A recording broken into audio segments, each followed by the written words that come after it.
TV Nairobi.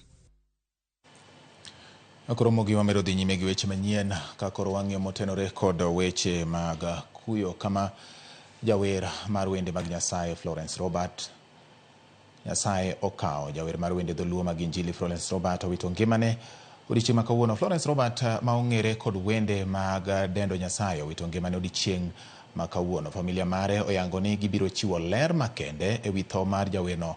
Ma ripot ma awiye yango ni osebedo kod del malit magikone to kelo tho mare. Roberts ong'e kod wende kaka Kikikala, isebedo jakora e kin wende mamoko.